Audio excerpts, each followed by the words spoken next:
But ngicela ukubuza nalento le. Nanga umzalwane. Avele suke athathe isilinganiso setithe yakhe. Ahambe ayonikela mhlawumbe ake ngithi nje unikela mhlawumbe ezintandaneni kuphi azenzele lonto leyo ngokwesilinganiso setithe yakhe. Angakulethanga ebandleni as a tithe. Ngabe indlela atithe ngayo wrong. Occultic altars, I don't compromise and I don't look at the amount of money ukuthi imali engakanani. That one I will deny it, as I denied 95 million.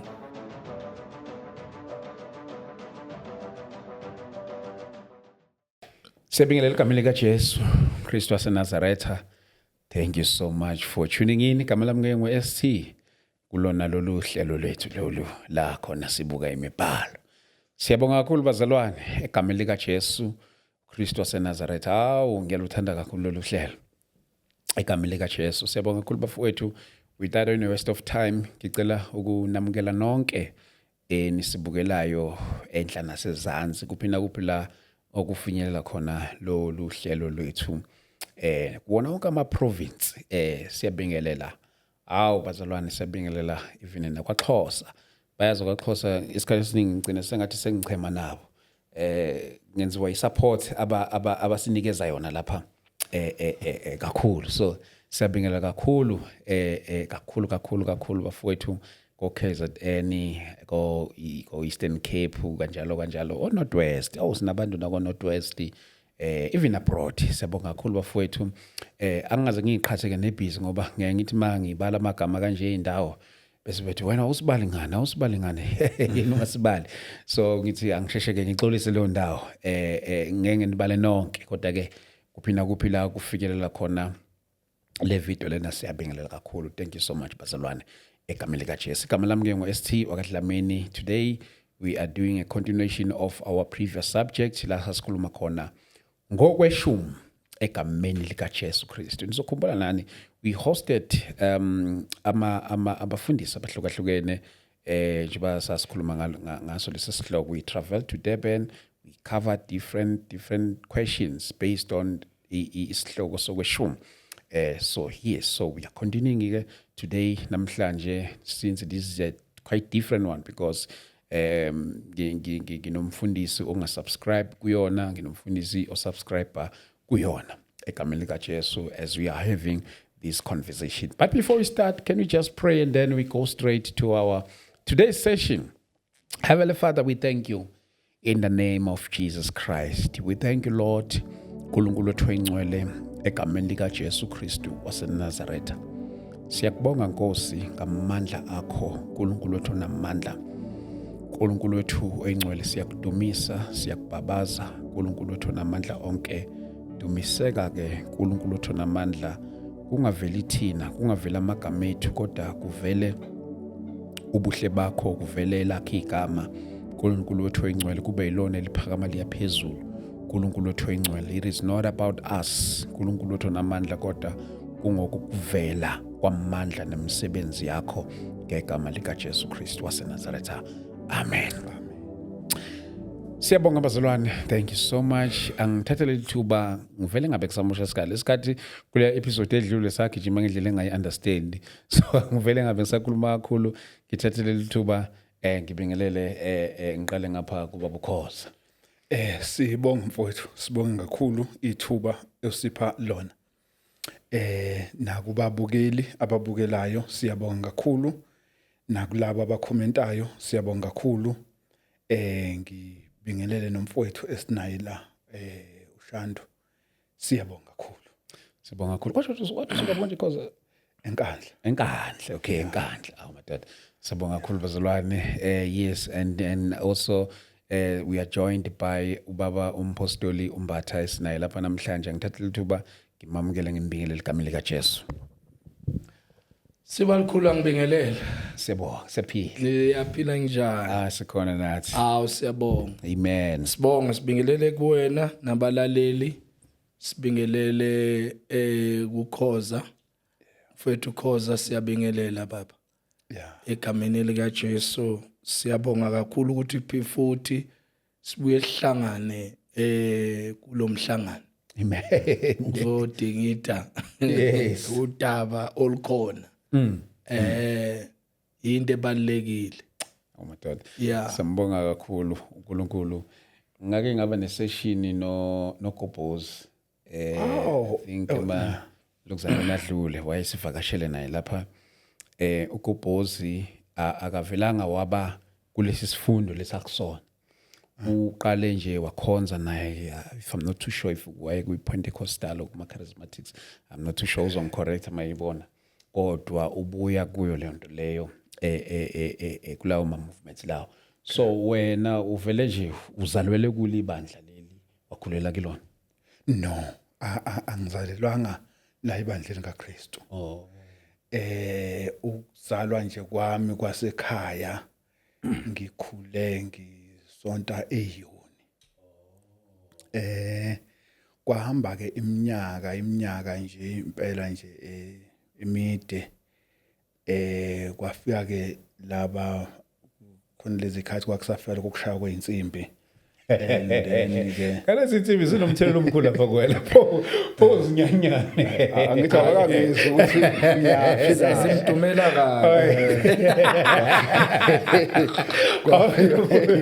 Oh, zakulanda insipho sinde. ulando yizwe mara uyayiphikisa manje.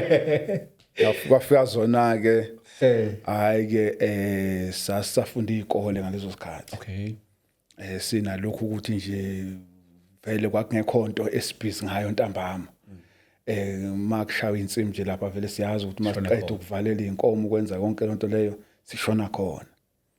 Hayi ke kwana leyo nto leyo ke yokuthi maye khona uzwila keze ngapha sezake.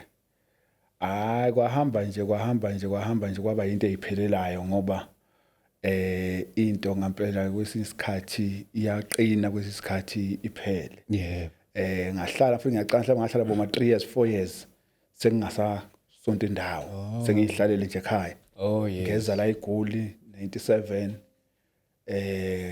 Ngahlala la eGoli kutheke ngaboma 2007 8 lapho ngase ngiqala ngibasebandleni. Ubesebandleni ngo-2007. Yeah. Usumdala kakhulu ebandleni. Ya senginesikhashanyana ngikhona. Siyabonga kakhulu. Bazalwane, siyabonga kakhulu egameni lika Jesu Kristu waseNazaretha. Yes, this is our new segment ke. Ngithanda indlela eyamukeleke ngakhona. So siyabonga kakhulu bazalwane, and ngiyafisa ukuthi mawusuke uzobukela lo hlelo mhlambe sinzi nje singaqali singangena ehlokweni sethu, take your note, take your Bible, ibe lapha eduze kwakho ukuze masivula imibhalo ukwazi kuyivula lapho, okanye if we are quoting ukwazi ukuthi wena uvule lapho ngoba wena usuku nesikhathi ukwazi ukuthi uvule wena lapho ke ubuke lokhu esikukhuluma iyo lapha la egameni lika Jesu. Today I would like us to talk about isihloko okanye the subject of okweshumi, part 2 lo siqhubeka kuona isihloko sokweshumi. La nakhumbula ke imibuzo sibe nayo phambilini, sibe nemibuzo ukuthi mhlawumbe kuyini okweshumi. Bachaza abafundisi, sadlulela futhi sabuka ukuthi ubani osegunyeni lokwamukela okweshumi uma kuba ukuthi uyakhona ukuthi akwamukele okweshumi njalo njalo. Waphendula abafundisi ngendlela baphendule ngayo. So namhlanje maybe now you might have your own question. If you have your own question, feel free to drop it here on comment section, and I believe ukuthi if sikhona isidingo to do the continuation of the subject sikwazi ukuthi siqhubezele egameni lika Jesu Kristu waseNazaretha. Mhlambe angivule ngoba umbatha kuyona yona le ke siqale since siqhubezela kuso lesi sihloko. Mhlambe ke ake ngivule ngombuzo othi bambatha back in the years kwaqama kakhulu into ukuthi I don't know if namanje kusenjalo ukuthi if you don't tithe uNkulunkulu uzozilandela yena okweshumi. Mhlawumbe ukuphendula entweni efana kanjalo, for example kuthiwa mawungasitithe mhlawumbe uzoba nezinkinga ezithile kanti uNkulunkulu ukufaka esimeni sokuthi ukwazi ukuthi ubone the need of into yokukhokha okushumi. Yeah, sibalikhulu iqiniso lisekuthenini ukuthi I think last time we mentioned ukuthi ezintweni eziningi ezenzakalayo within the body of Christ. Abanye abantu because of lack of studying nokufunda izwi results in terms of people when they are in the desperate mode. Yeah. And start now to bring their own thoughts and start to intimidate also people. Yeah.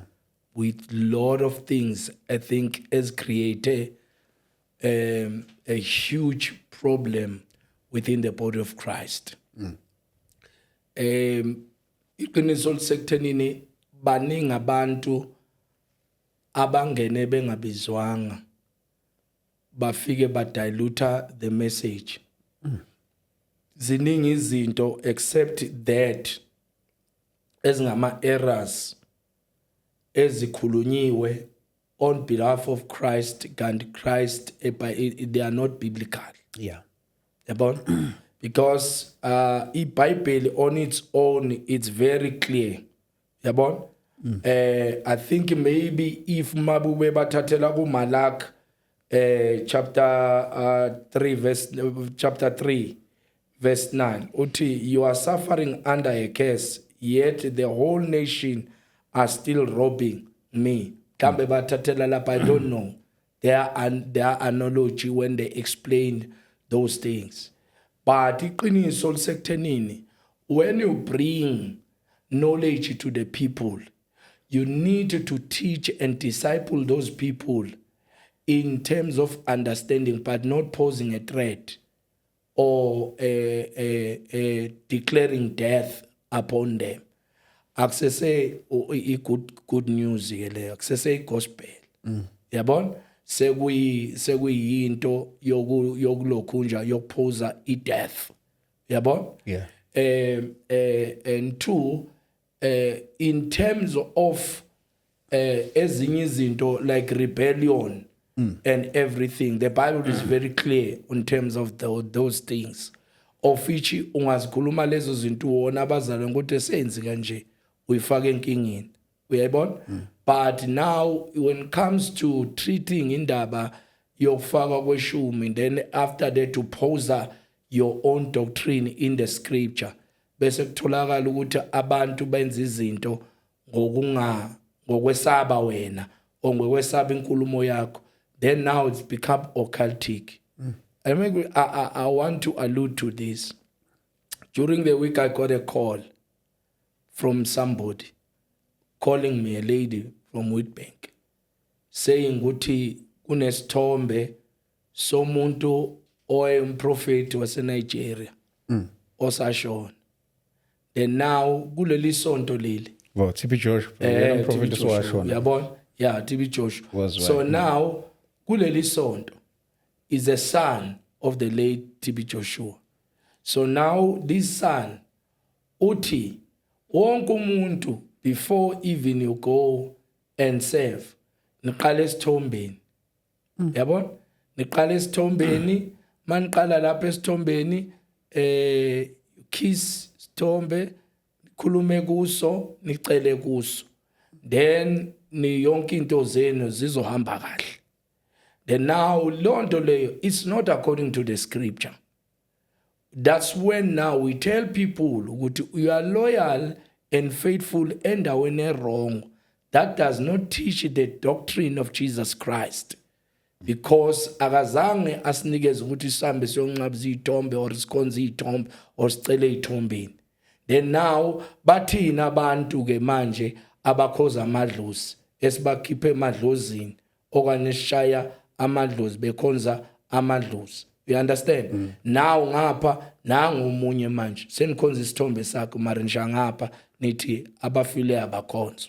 You understand? So izinto lezo ukuthi there is so much damage within the body of Christ. Izinto eziningi efanele iqondiswe. It does not matter how articulate or how you have charisma or how you anointed you are. But even when you are anointed, but you are neglecting the scripture, you oppose your own doctrine to the scripture. That's a heresy. Yeah, ne. That's awesome. That's awesome. It's a very sugar ukuzwe impendulweni yakho le lama analogy lawa ngisho bengisho ukuthi ayeshiwo kudala. Kahle kahle shuthi nje ama analogy ukuthola mhlambe ama main made lawo. Yeah. Okay. You check also who is saying those things. Okay. And you trace them. Okay. You trace upbringing yabo, ukusindiswa kwabo ukuthi basindiswe kanjani. Who are those people? Uyabona? Okay. Yeah. So it's very very important. Is like say for example ngibeka isi example kunamadoda amadala. Uyabona? Obaba uChiliza, obaba uDuma, obaba uBhengu, obaba uNgidi. When you trace and check kulo madoda lawo angeke uzibone lezi zinto lezi bezikhulunywa ngaleyo ndlela lezo. That is why I'm saying ukuthi into ebalekile ukuthi you check ukuthi obani laba bebekhuluma lezi zinto lezi, and vele into enokuthusa phakathi ya spreader more than into eyiqiniso. Okay. But because so sivele sigene kule nkulumo yethu. Yes. Nina njoba ningakholelwa kwentweni kweshumi. Njoba ningakholelwa entweni kweshumi in terms of I structure ake ngithi nje in terms of into yebandla nama systems wakhona entweni esuke idinga imali ni generate kanjani if you don't pay tithe. Okay. Ngiqalela sinazo izinto ezizidingo. Sinedingo zokubhadala ugesi, sinedingo zokubhadala amanzi, sinedingo zokuthenga uphorishi, sinedingo njoba ngisasikhuluma kwi-podcast eyadlula ukuthi isidlo senkosi sisidla njalo ngosuku lokuqala lweviki. And then ke sinedingo sokuthi sithenge isidlo, and then ke sinesidingo sokuthi sinakekele umshumayeli ebandleni mangabe lelo bandla lelo lesigodi linaye umshumayeli elimbhadarayo noma elimnakekelayo. Zonke lezo dingo lezo zizidingo zebandla. Asinayo into ethi sinomuntu othize okufanele asichase kulokho. Yes. Kwala noma ngathiwa mhlambe kungathiwa kuvela usizo ku government athi u government ngicela ukuthi nize ngizonisiza, or ngicela ukuthi ngifake mhlaba abantu bakwa Coca-Cola ngifake ibhodi leli ukuthi Coca-Cola enjoy, and then ngizonibhadara imali engaka ngedate so ngeke siyivume into enjalo. Ngeke siyivume into enjalo because ibandla imali lizenzela lona ngomnikelo. Yini ninganenza ukuthi ninqabe uCoca-Cola ezona sponsora? Angithi njengoba uCoca-Cola ezosponsora nje kusho ukuthi ngamanye amagama uzosinikeza imali sesizoba ngaphansi kwakhe noma sesizoba nezinto esikwazi ukuzenza ngemali yakhe. Okungukuthi iBhayibheli alifundisi kanjalo. Even nje kungasuye nje uCoca-Cola kuphela. Yabo, even noma ngabe kuthiwa nje indoda nje ethile engathi ngifuna ukuzonisponsora la ebandleni cause ngeke sivume kanjalo ngoba into esifunde eBhayibhelini ibandla liyanikela njalo ngosuku lokuqala lweviki. Linikela ngangamandla alo, umzalwane unikela ngangamandla akhe noma njengenhlanhla yakhe. Number 2 okubalekile masinikela asinikeli ngolesibili, asinikeli ngolesithathu, asinikeli ngolesine, asinikeli ngolesihlanu, kodwa sinikela ngosuku lokuqala lweviki. Oh, serious? Exactly. Shula ngikwazi nje manje uthi hawu yazi awuthi ngithathe ngitransfer lapha namhlanje uthola ukuthi kulesibili, kulesihlanu or whatever. Man mawuthi ukwenza lokho uthi ukwenzelane Umnikelo. Why uza kanjalo umnikelo? Ngiyazibuzela nje ukuthi angithi ngokweBhayibheli umnikelo siwufunda uza ngosuku lokuqala lweviki. Okay. Yabo. And then ke mangabe ke sithi ke umnikelo uza ngosuku lokuqala lweviki. Yes, ngiyavuma ukuthi kukhona abazalwane abanikela imali ngangokuthi ngeke ukwazi ukuyiphatha cash. Yabo. Mhlawumbe kuba imali enkulu nje ongeke nje uvele uyiphathe cash. Kodwa konke lokho kwenziwa ngosuku lokuqala lweviki. Manje bambatha ngeke ngikwazi nje namhlanje kulesihlanu isystem yakhe leyo Xhosa. Okay. Yeah, isystem yakhe. Uyabona? One uthi umzalwane uyanika abazalwane bayanikela. But angeke uaccept umnikelo umuntu othi ucela ukunikelela ebandleni. Then now kune discrimination lapha. Uma umuntu efuna ukunikela ebandleni, then we stop but ngaso sikhathi kuyanikelwa ebandleni. Then what is offering? Kanti Mhlambe mbatha othi ngicacisa mhlambe ngenze ukuthi umfowethu awungizwanga kahle. Okay. Lithi elami mangithi ngeke sivume umuntu mayinikela. Ngisho like njengomuntu mhlambe ngenza isibonelo njengomuntu okanjani nje. Mhlambe ke ngithi nje umuntu esingakhonza nokukhonza naye. Okay. Mhlambe ongathola futhi kwasanaye akakholwa. Yabo. Kodwa nje unemali. Yabo. Unemali bese ebuka mhlambe ukuthi yazi ngikhule leli bandla lila mhlawumbe belisiza lapha kwi community lenzani izinto ezinhle belizenza ngenkathi lizenza lezo ebuka bese sethi ke hayi ke othi ngiya khona. Okay. Ngicele imfundisi or yebafundisi ngendlela yabo ababiza ngayo.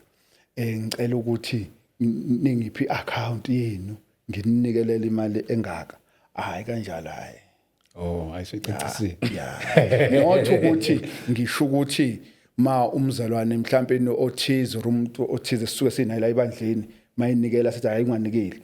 Kodwa sikhuluma ngokuthi umnikelo njengoba incwadi ka1 Korinte ibonisa ukuthi umnikelo uqoqwa abangcwele futhi uqoqelwa abangcwele. Uhluke ngani lo walo enenza ukuthi nezini unqabe. Owenza ukuthi sisunqabe. Asinaso isibonelo eBhayibhelini ibandla lesizwa abantu abangaphandle. Yabo ibandla izinto zalo liyazenzela. Oh, usho ukuthi kumele ube ukuthi umuntu okholwayo noma usho ukuthi kumele ube umuntu oyingxenye yebandla la nikhonza khona. Yabona masikhuluma nje ngalokho ngoba lokho into esindayo yokuthi mhlambe kuzoqhamuka nje umuntu noma kuthiwa nje okhonza kuphi. Okay. Because mina understanding yami ithi enginayo kombhalo ibandla linye. Yeah.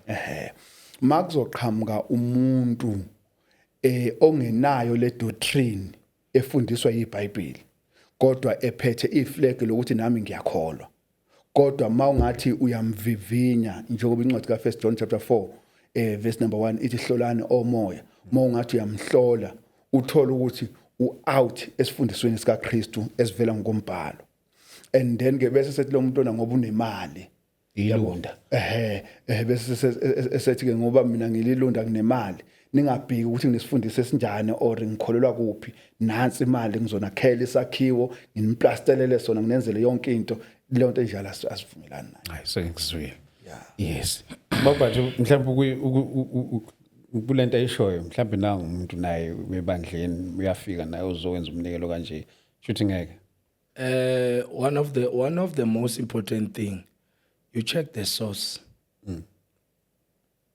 If you remember, the last time there's a guy that who's a Satanist, a grandmaster Satanist came to me and offered 95 million to the church. I refused. The reason of refusing was the wrong source. And imali ize ngayo indlela. You see, we wouldn't deprive a person willingly giving with a generous heart to the church if he's correct. But let's say, for example, kusuka inyanga it is onikelela mina, I will deny that offering or to the church. Mhlawumbe njengo Coca-Cola sonje ubenza isibonelo nje naye ukhoza lapha. Yeah, Coca-Cola per se, it depends on their assignment and the agreement. Coca-Cola is people who are sponsoring everyone. Kusebenza abazalwane lapho futhi abanye abaningi ngibazi. Uthi umzalwane athi we've got this project yokwakha ebandleni. You understand? Ibandla, not everyone ebandleni onama means alinganayo. To be quite honest, building, it demands more than anything. Makwakha ibandla, building nje structure. Asilingani. And namandla obuba ebandleni awafani. Kona abanye abazalwane uthola ukuthi yingane most of them ebandleni. Akhona amadoda, bakhona omama, nababanye bahola pension, abanye abadala. Silingani lapho ngamanje. Let's say for example, sifuna ukwakha, yabo Coca-Cola's offering, ngiyabekisa ngalo ndlela, offering to offer a certain amount of assisting us in building. We'll take that money because we know it's for the project of building. Yabo? That one, it's an offering. It's a free will offering from Coca-Cola. So when you do free will offering from Coca-Cola, kumbula Coca-Cola agafani ukuthi leyo mali iphuma kwamanye ama altars are wrong. Yabo? But iphuma ku Coca-Cola willingly and generously enikela ebandleni to say nami ngifaka lengxene le as Coca-Cola build none. Then we do that. Let's say for example, we've got a project ebandleni. Let's say we identify ama homes because izinto lezi bandle fanele lizikhuthalele, community project as well. We identify homes. La khona ogogo bayaswela kunomkhulu naye bafakwe home but kunedingo. We approach any institution in terms of sponsoring, in terms of ezinye izinto ibandla liyakhipha uthola ukuthi kufuneka more than thing esifuneka zenzelwe lapho, or we improve the structure at that time. We'll also accept imnikelo yalaba abasuke bezonikela generously sikhona ukuthi siyosiza la siza khona, as long as it does not come from occultic altars. Le ngiyalayo mina, it's when it comes for occultic altars, I don't compromise and I don't look at the amount of money ukuthi imali engakanani. That one I will deny it, as I denied 95 million. Wow.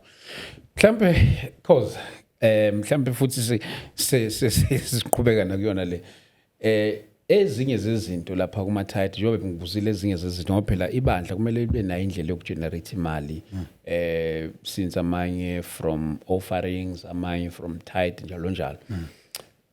Lapha kunina njengoba ninga subscribe kwi doctrine ye tithe, iyiphi indleleni eyisifundiso sokubusiseka kwabazalwane? Okay. Isifundiso siseBhayibhelini mfowethu. Yabona mawufunda incwadi yabase Efesu 2 verse number 20. Uthi umphostoli Paul lapha nabazalwane base Efesu nakhiwe phezulu kwesisekelo sabaphostoli nabaprofeti. Okusho ukuthi nakhiwe phezulu kwesisekelo esesibekiwe. Sibekwe uKristu noma sibekwe abaphostoli besambulelwa uKristu. And then ke mawubheka incwadi ka 1 Corinthians chapter 3 verse number 11, uthi Paul njengenyanga yokwakhe ehlakaniphileyo ngabeka isisekelo omunye wakha phezukwaso, akube yilona lo yaqaphela ukuthi wakha kanjani ngoba asikho esinye isisekelo esibekiwe ngaphandle kwaleso esinguJesu Kristu. Yes. Asibuye ke size endabeni yomnikelo noma yemali ebandleni. Ibandla uma likhonza, number 1, liyazazi idingo zalo la ebandleni. Noma uma nje basikhonza ngiyazi ukuthi ebandleni imali yenzani. And then ke silandela ke isifundiso ke esambulwe kubaphostoli ukuthi mabenikela ngokombhalo sibona ini. Okay ke siyabona ku 1 Korinte 16 verse number 1 kuya verse number 3 kukhulunywa ngendaba yomnikelo. And then siyabona futhi ku 2 Korinte chapter 8 verse number 1 kukhulunywa ukuthi amabandla ibandla semaKedonia lanikela ngangamandla alo futhi ngiyafakaza ngithi nangaphezulu kwamandla alo. Siyabona futhi ku 2 Korinte chapter 9 verse number 6 kuthiwa nakho ohlwayela ingcosana uyokuvuna ingcosana nohlwayela kakhulu uyokuvuna kakhulu. Yiloyo naloyo anikele njengalokho azikhethele khona futhi anikele ngangamandla akhe. All right ke indlela yokunikela isekuthenini ke umnikelo uqala kimi ngibe nokwethembeka kimi noNkulunkulu ngokuthi uma ngabe ngibusiseka ngeviki nge1000 rand ngenza nje example ngibusiseka nje ngeviki nge1000 rand yabo bese ngithi ngifuna ukunikela ngangamandla ami futhi ngifuna ukunikela ngangokubuka umsebenzi ibandla elinawo futhi ngifuna ukunikela ngangamandla kaNkulunkulu awenza engisindisa ngisukela ngangekhona ngiba la and then ke kusho ngamanye amagama kumele ngenzeni ngibe nokuthembeka kimi nakuNkulunkulu ngale mali le engibusiseke ngayo ngizokhipha ke lokho engizokukhipha okuzoba ngangamandla ami angizokukhipha ngangamandla omunye umzalwane. Even noma ngabe kuthiwa mhlambe khona umzalwane ngasuthi sihola 1000 sorry sihola 1000 sobabili and then ke kodwa yena mhlawumbe anikele kulo 1500 yabo asale no 500 ngeke mina nginikele ngangamandla akhe yabo ngoba kungenzeka ukuthi yena amandla akhe amvumela ukuthi anikele kangako mina ngizonikela ngangamandla ami. Wow baba ngicela ukubuza nalento le nangumzalwane avele suke athathe isilinganiso setithe yakhe ahambe ayonikela mhlawumbe ake ngithi nje unikela mhlawumbe ezintandaneni kuphi azenzele lonto leyo ngokwesilinganiso setithe yakhe angakulethanga ebandleni as a tithe. Ngabe indlela tithe ngayo i-wrong? One, you need to understand the tithe kanti iza from the previous lokunje. I-tithe is endlini kaNkulunkulu because free will offering and tithe is totally different things. Yabo? So that is a free will, that's not a tithe. Yabo? Ule uhambise umnikelo wesihle elokunjeni eintandaneni. Uyabona? So because tithe it goes to the house of the Lord. But umnikelo wesihle ungawunikela noma ubani noma nawe mhlambe let's say for example uthi indaba ezithi la ngixakekile la obese ngithi mina hayi no angikuboleki nginikela ngesihle. Uyabona kuleyo nto leyo umnikelo wesihle loyo awuhambise lapha but not tithe. Mhlambe nento ukuthi angisiveli ibandla lomnikelo nalo liyawuthatha nalo liyonikela nalo ezintandaneni. So mina ngenza lokho okuzokwenziwa ibandla. But ke unikela ibandla decide on the church affairs. Yabona? But wena mama wena and that's why I'm saying ukuthi umnikelo wesihle lo wena usuku uhambisa lapha yana because la angithi kunelokhunja kunabantu wa handling finances and they will also check ukuthi ke idingo zikuphi. Uyabona? Nakwabanye thandele igama leli lithi kunabantu when they are working in the house of the Lord also they get something from the house of the Lord because they are working. Yabona? Lento le khulunywa Paul in the book of 1 Corinthians chapter 9. I think the whole chapter Paul ukhuluma nangama rights angazanga yena our exercise. Yabona? As umuntu. Yabona? Ati in terms of preaching the gospel as well. Besa quota there's something you guys quota ukoza in terms of Moses ukuthi and don't muzzle the ox. Yabona? So all leonto leyo yonke leonto leyo when you give to other people, for example, mina mangithatha umnikelo ngiyonikelela abanye abantu personally, it does not something ephuma ebandleni, it's something that I've earned for myself and give it to the church. The generosity ubona isidingo okanye mhlambe ukuswela kwabanye abantu, yabona. For example, siyahamba siyokhuleka emzini yabantu, mase ngifika lapha ngibone isidingo ukuthi la kunesidingo, labantu laba 1 bengizokhuleka, 2 kunesidingo balambile labantu laba. It is my duty generosity as a man, if I've got a heart nobuntu, qala lapho nje nginobuntu, to give to this family. Bangibone tomorrow sengiletha ilokhunja izinto kubona. We discussed last time ukuthi there are people makubhasta amatire Wilfontein. I went to Mkhukhwini, yabona. I was helped by guys who just appeared and said, hey, siyalungisa amatayera elokhunjeni eThembisa. But mangifika lapha yana ngabona isidingo, akunagesi, 2 bayawuthanda umsebenzi wabo labafethu lapha, though it was something that is risky to hamba nabantu ongabazi. Unkosikazi esemontweni shimoto ngoba beshaya 2 yamatayera, baste 2 yamatayera. But mase ngifika lapha yana angeke ngithi I was tithing lapha yana. I have to give, noma ngibanikezile imali yokubhadala lelo tayera abangilungisele wona. But now kwafika ke ngase ngithi inkosikazi yazi lama digital, and abuya nami azongishiya khona la. Ngithi inkosikazi yazi labafethu laba the way bengiphathe ngakhona abakholwa bona, but the ndlela abangiphathe ngayo, I need to go back and ngiyobathengela ama-tools ngiyowashiya lapha as offering to them, but not tithing to them.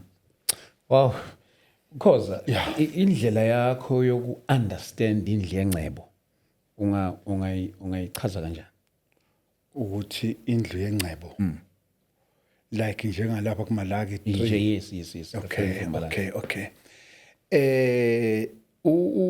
uMalaki lapha wayekhuluma ngendaba yaseThempelini ukuthi ngenisani okweshumi khona, ngoba vele indlela ye10% yayithi iyakhona, njengoba umfowethu kade esho ethi awukwazi ukuthi ungakhipha i10% ngikhonza eFosloras bese ngithi ngiyokhipha i10% eDevton noma ngiyokhipha i10% eThembisa. ngokweBhayibheli yayibheka endaweni eyodwa. Right ke kanjalo ke masikhuluma ke ngethempeli namhlanje, yabo. Masikhuluma ngethempeli namhlanje iBhayibheli liveza ngokwendlela ezithi azibe kabili kanti indlela eyodwa, yabo. Number 1 mawubheka incwadi ka1 Corinthians chapter 3 verse number 16 ithi anazi yini ukuthi imizimba yenu iyithempeli likaNkuluNkulu nokuthi umoya kaNkuluNkulu uhlala kinina. And then ke kusho ukuthi umzimba wethu noma umzimba wami uyithempeli likaNkuluNkulu. And then ke ithempeli likaNkuluNkulu ke imizimba yethu. And then masikhuluma ngebandla asikhulumi ngendlu esiyakhile. Yes, indlu inhle ibalekile kufanele sibe nayo for ukugcina izinto ezithize sizisebenzisayo. Kodwa ibandla kusiyona leyo ndlu leyo. Ibandla yithi ngoba incwadi yezenzo 9 verse number 2. uSawuli mayizingela ibandla lithi iBhayibheli wafuna incwadi zokuya eDamaseko kuze ukuthi uma ifumana abantu baleyo ndlela abesilisa nabesifazane abuye nabo beboshiwe ukuthi ibandla wobani abantu besilisa nabantu besifazane. And then lawo behlangene bakhipha ibandla. Kusho ukuthi ke mawukhipha umnikelo ukhipha umnikelo uya ebandleni. Sekungaba ukuthi ke ibandla ngokuthi linenhlelo linendlela ehlele ngayo line account yalo. Kungaba ukuthi okay njengoba ngade ngisho lasekuqala ukuthi kuyenza ukuthi umuntu imali anikela ngayo imali enkulu okungelula ukuthi angayiphatha ngesandla. Kodwa uyayazi account yebandla. And then ke masinikela ke sinikela kanjalo.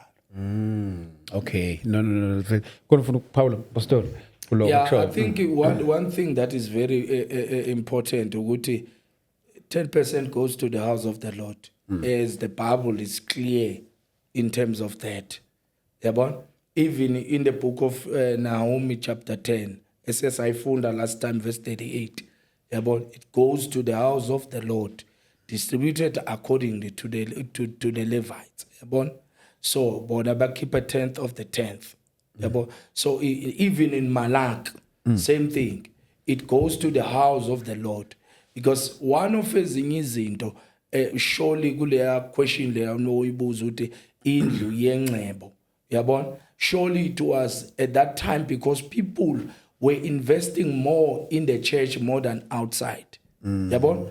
Khumbula ukuthi iBhayibheli likhuluma ukuthi khona ibandla ngesikhathi sikaMose banikela abantu kwaze kwaba more in the house of the Lord. Yabona? But now into ebalekile ukuthi ke le ibandla lamanje nelaseqaleni ibandla lalinga outsource ukuyocela ngaphandle. Iyenye into leyo engathi siyibandla kwangathi uNkulunkulu angasiza sonke sifinyelele la understanding ukubaleka kokunikela ebandleni nokubaleka kokuba accountable ebandleni.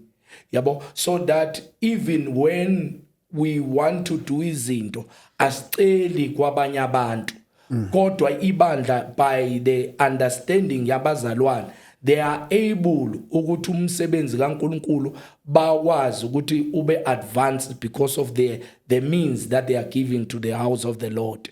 Senzele ukuthi singaceli kwabangakholwa kusasa babuye la bazothi le bandla liyahlupheka licela kithi futhi. Mhlambe ngavuma lapho kukhoza ukuthi iqiniso ukuthi nginayo leyo nto le analogy ukuthi ibandla once ibandla lafundiseka kahle ibandla liyakhona lilodwa ukwenza idingo.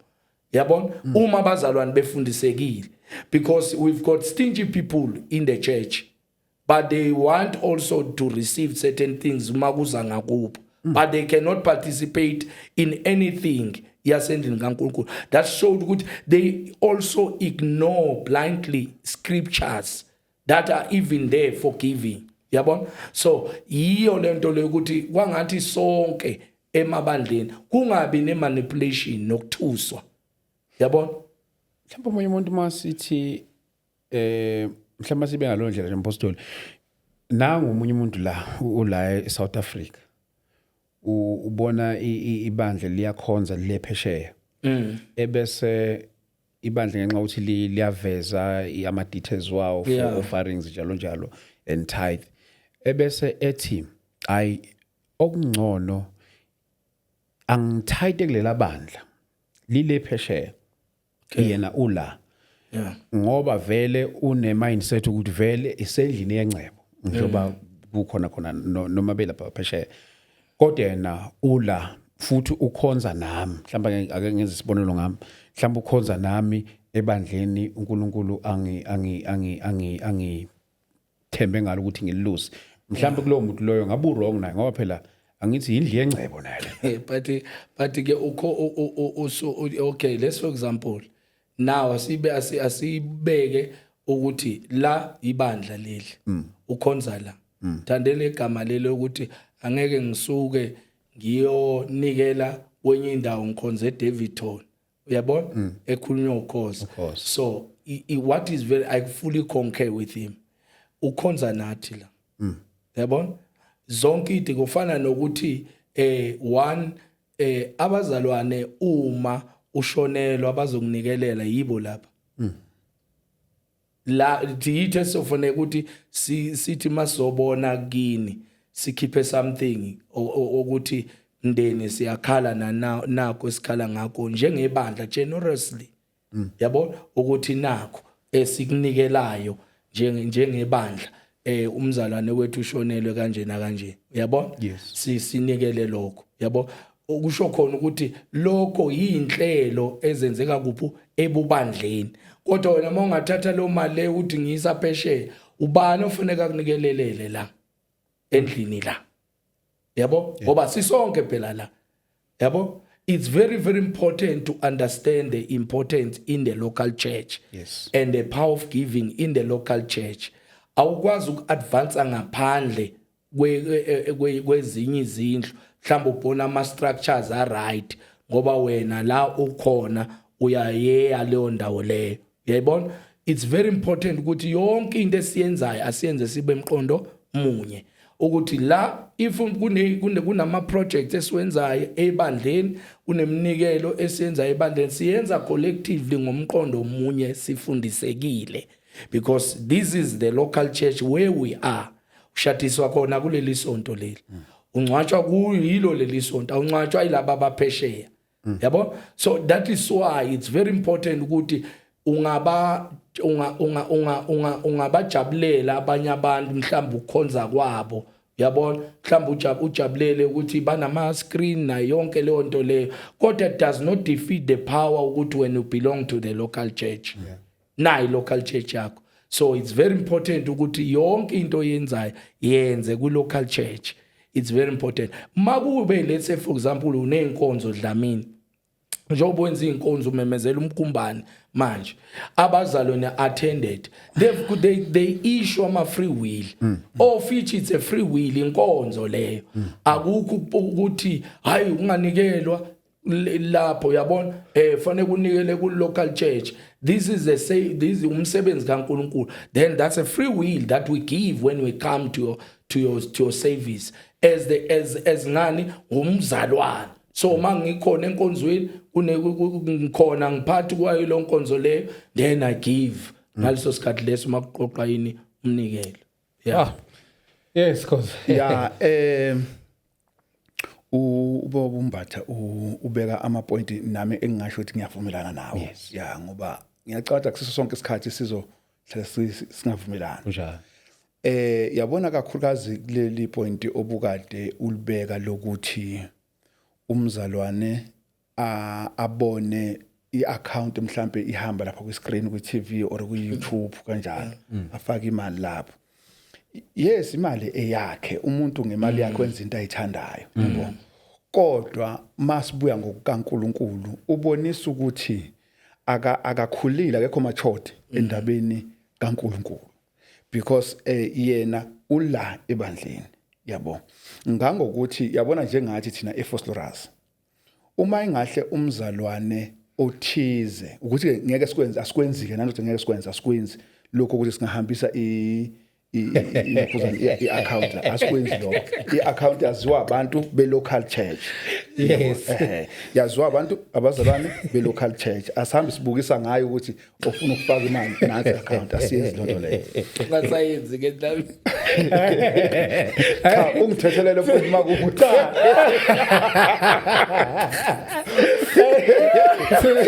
thina siyayenza ngoba ibandla lethu li all over li online thina silayi assembly ukuthi sihlanganyela la. mawuthi online usho ukuthini mfowethu? Ngisho ukuthi libukwa ku TV. Ku TV. Alikho ukuthi no ngikhulumela le estimate. Isho estimate. Leli nje sikusho no ngikhulumela ngikhonza kulona ngikhulumela kuloko nje njengoba sibingelela lapha ngikhulumela ngeke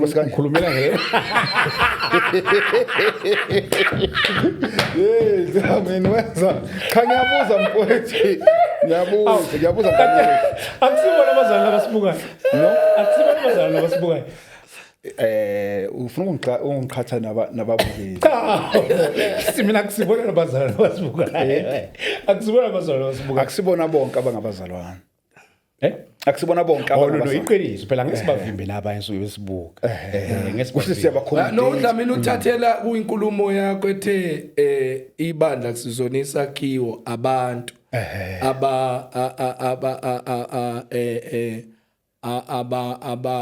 abayibandla. Exactly. So now ukhulumela ukuthi kule lokhunjalele movement le I podcast most of people who are giving we podcast abazalwane abafoma as a structure of ibandla of ibandla. yabona No, yazi- ubekenza ngalo ndlela le No, manje no, Dlamini ake ngikubeke kanje. Akukubi lokho.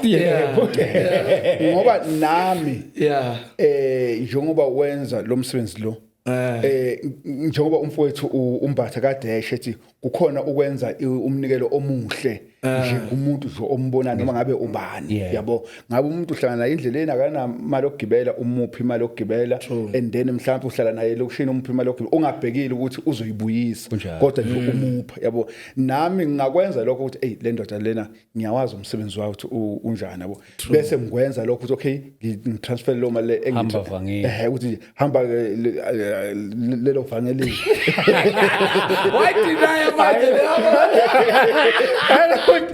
manje ukuthi manje yeah and then no awubuyele la asibuyela indaba yethu izifike la ekutheni kule nkulumo esikhuluma ngayo ifika ekuthenini ibandla masikhuluma ngebandla sikhuluma ngendlu kaNkuluNkulu sake sakhuluma lokhu nawe ngiqala ukufika la ukuthi ibandla liyindlu kaNkuluNkulu ibandla lomzimba kaKristu and then ke makhulunywa ngomzimba kukhulunywa ngebandla jikelele yabo bese mase kukhulunywa ngokwelocal sekukhulunywa ngebandla straight ukuthi khoza ukhonzapi ngikhonza ebandleni eliseFosloras ngokwe-assembly ngikhonza ebandleni eliseFosloras okusho ukuthi ke mina kumele emakuthiwa nginikela ebandleni laseFosloras kwi-local yabo ngithi ke thina ke asikwenzi lokho ukuthi sesingahambisa i-account ukuthi umuntu olapha uyabona na i-account yaseFosloras othi ngifake mhlambe makungenzeka mhlambe ngenze example ngithi nanga umzalwane uvakashile yabo uvakashile umzalwane wafika nje mayibuka lapha na ku screen wabona i-account yebandla kahle ivezelwa bani abazalwane abala kwi-local ukuthi ofuna account nansi bese yayithatha mhlambe lo mzalwane ose Cape Town ngenze example bese yayithatha le account mayifika eCape Town bese mhlawumbe kuvele izotswanyana ezimbili ezintathu usefaka mhlawumbe isamba semali engaka yabo abazalwane eFosloras bafanele ukuthi laba bakwi-finance bamfonele lo mzalwane lo bambuze ngale mali ayifakayo la ukuthi eyani le mali ayifaka la because akakhonzi la eFosloras le mali lena nala akhonza khona bayayidinga le mali isiphi isizathu esimenza ukuthi ibandla akulo le local ayonikelela iFosloras angiphathi mawuzothola mhlawumbe ngenze example angisho ukuthi labazalwane mhlawumbe ngibabukela phansi ake ngithi nje ibandla likhonza esikoleni or likhonza ecrash or likhonza egarage emzini nomzalwane bese thina sinesakhiwo lapha eFosloras yabo bese uvele nje uzosinikelela ngo100,000 uma uyibheka nje leyo nto leyo isho ukuthini kulaba akhonza nabo kwi-local church eyidingayo le mali ebingenza okukhulu la khona ngoba njoba umfowethu kadeshe ethi lo mzalwane lo uma egula ukhulekelwa la mayeshonele uhanjelwa la mayevelelwa noma ngabe yini abantu abasukuma kuqala ilaba bala singasukuma thina sikwezinye indawo kodwa sizofonela wena onayo uthi hey man sizokuthiwa ubani usevelelwa into eso and then usipha ama direction size lapho kodwa abantu abazothwala umsebenzi wonke ilaba akhonza nabo local church ngakho ke ibandla lesigodi kumele ukuthi lizithwalele wona umsebenzi walo lizenzele lona imali enye into futhi engifuna ukuphetha ngayo yabona lento ukuthi emabandleni ngifuna ukuyisho ke le number Dlamini ungangizwa kahle okay yabona le ukuthi emabandleni kube neaccount yebandla kube neaccount yomama kube neaccount yobaba kube neaccount okuthiwa ka Sunday school noma youth leyo nto leyo nje into out ngokombhalo lonto leyo yabo i-account ebandleni iba yi-1 kube i-account yebandla lonke because ibandla ngokombhalo liwumbuso kaNkuluNkulu yabo ilona nje umfowethu kadeshe ibandla bekumele ukuthi lizenzele lona imali likwazi uyabona nje basisembusweni asikwazi ukuthi sembusweni weqembu leliphethe asikwazi ukuthi thina sihambe siyopha umongameli imali uyena okufanele ephe abantu noma uyena okufanele enzele abantu masikhuluma ke ngebandla ilona kumele lisize hayi ukuthi kusuka abantu le bezosiza ibandla because kusasa bazolethuka ngalezi zinto lezi abalukhuza ngayo Yeah, ne. That's very deep. Siyafunda la ngempela siyafunda siyafunda. Ngiyajabula mina ngibonile nomfowethu lapha No,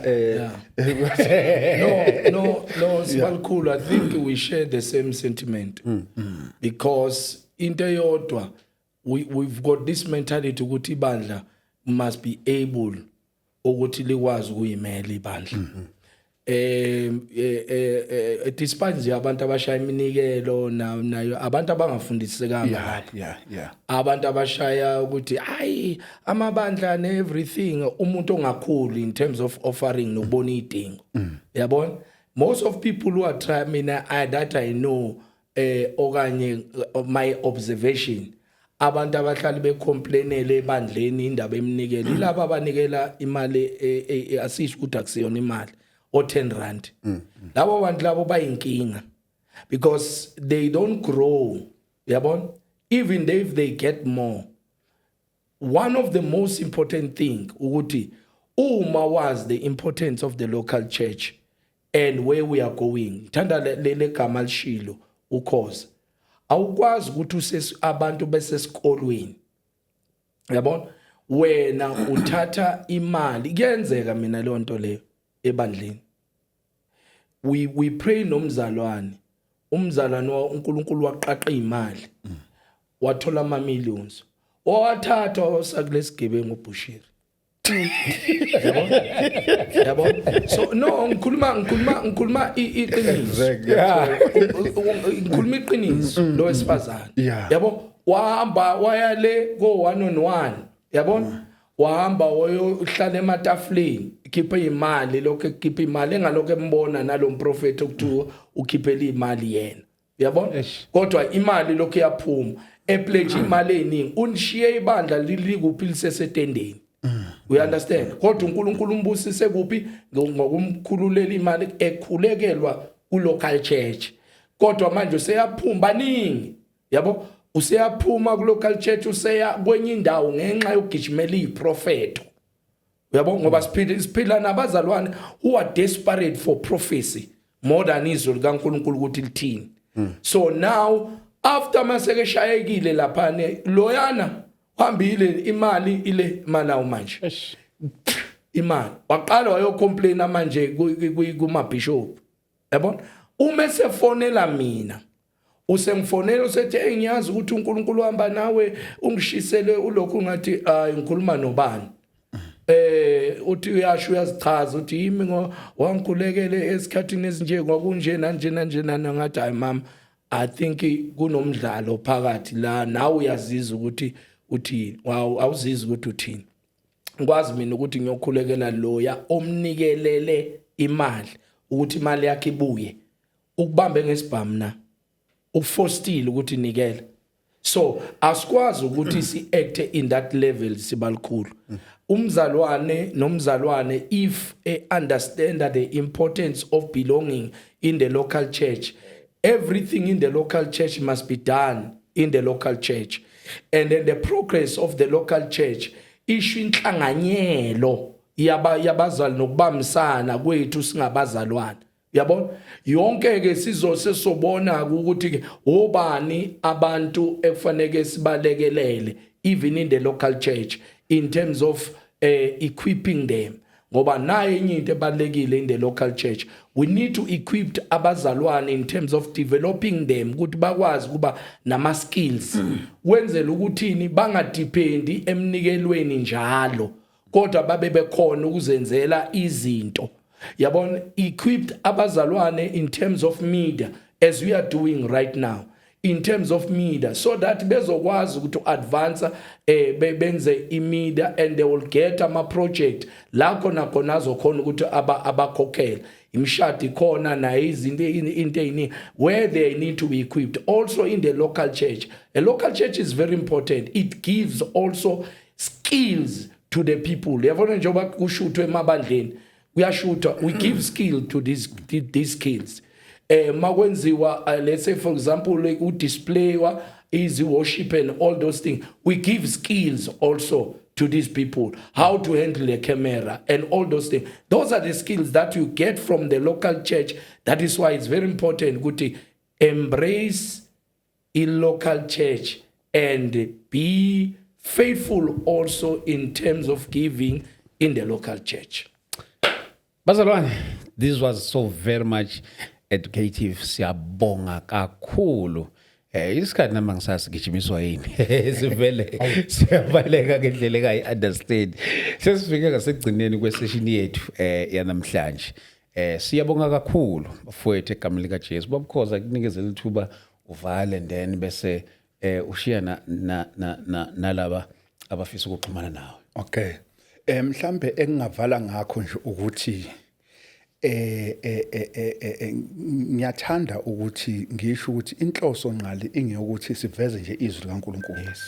Enye into abazalwane kumele beyiqonde ukuthi kumele beyiyeke yileyo ukuthi njengoba ngumshumayeli ebandleni bese imali yonke enikelwayo ingene kwi-account yami, yabo, okungukuthi ibandla malifuna uphorishi kufanele lizocela kimi, malifuna umshayelo kufanele lizocela kimi, leyo nto leyo iliyo lento le eyenza ukuthi ibonise ukuthi labantu abasilona ibandla kodwa bayi ifemu yalomuntu lo.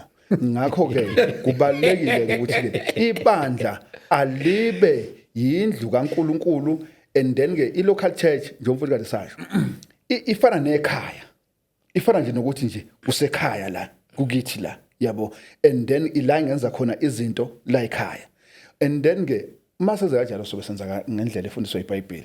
Inamba yami engitholakala kuyo 0645561780. Manje singayishila lapha. Khani nga inona Inamba. Ile ilokuza iselfoni nami. Hayi leyo nayishiya.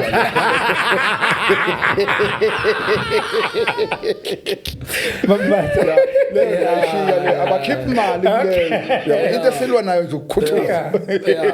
No, our contact is 083 773 8544. Sigcina ngapho ukuthi abazalwane they must embrace a local church. They must respect also the service of the local church because you grow in the local church. Akekho umuntu okhulela esigangeni athi uyakhula. You grow within the local church. That's when uthola ifundiso in the local church. That's when uqeqesheka in the local church. Sinenkinga namhlanje abazalwane abangalawuleki, abazalwane abawuvanzi, abazalwane abangakhuzeki, abazalwane abangaboniseki because they've undermined the local church. Ufunda nje komzalwane kuthiwa ukhoza namhlanje kanje is because waqeqesheka in the local church. Then now ukhoza sekuyi task yakhe ukuthi aqhubeke afunde iBhayibheli so that he can memorize also verses that are in the Bible. Same apply. That's in the local church you are taught also discipline. You are taught a lot of things. Ushatiswa local church likufundisile ukuthi ke ufanele ukuthi uma ushada umuntu onjani because when you deny the importance of the local church ilesikhathi lesuke undermine the scripture when it says don't be equally yoked to non-believers. And uthola ususenkingeni usunemkhuleko eminingi ngoba ufundisekanga in the local church. So it's fundiso siqala in the local church, you grow then. Mawusuphumela ngaphandle akusho ukuthi ke singeze enkonzweni, let's say for example imvuselelo, but embrace and be submissive in the local church. Wow. Sibonga kakhulu Apostoli. Thank you so much bazalwane egameni lika Jesu Kristu. Hey, siyabonga kakhulu bafowethu. Ngicela ukuthi sibambelane